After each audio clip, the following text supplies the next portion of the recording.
Noticed at this time of year the TV is full of ads, all asking us to donate to various charities. You know, the heartstrings pulling ones that basically say, we need your help. Well, one more than most is really aggressively advertising. But what's the reason behind it? Good morning, Neil Sean here in the very heart of London. It's ever nice to have your company.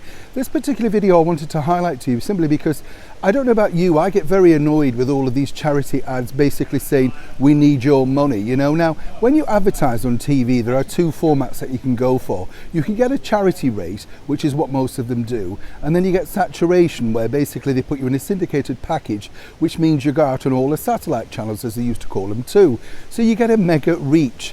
And this of course enables your charity to be seen by millions. But does it work? The biggest culprit in my mind is Macmillan Cancer.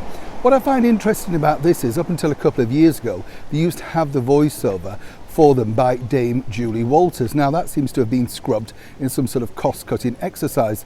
This year's ad for their coffee morning this month is a big event because apparently it's one of their biggest fundraisers.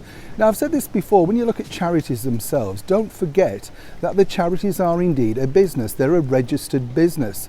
Now, if you're thinking about making your own coffee morning and dialing up for their pack, it's all very noble, isn't it? It makes you feel good. But where does the money go? That's an interesting concept, because when you look at the tier management of course, something like Macmillan Cancer, you'll note, first of all, that the CEO is on some kind of salary per year between 170,000 a year to 190.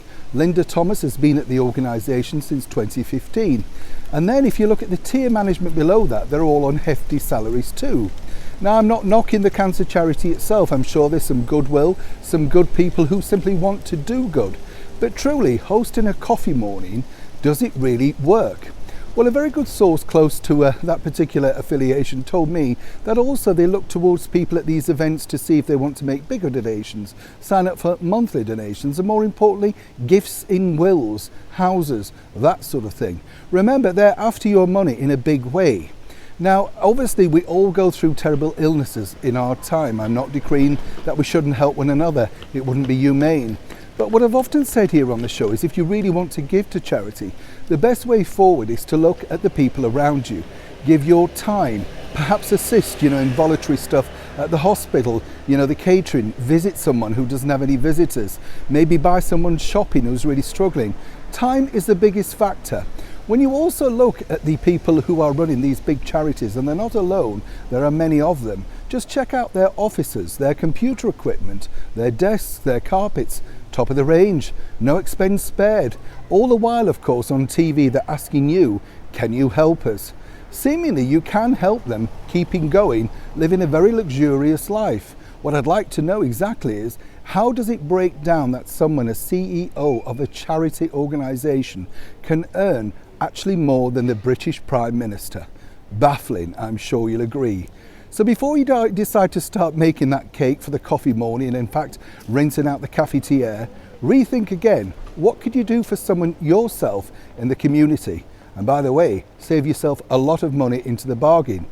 Oh, and as an add-on, if you're interested, the Macmillan Company themselves currently have a discount on their big merchandising store. That's right, you can buy everything from tea cozies, t-shirts, visas, anything you want, as long, of course, as you're giving. Neil Sean in the very heart of London.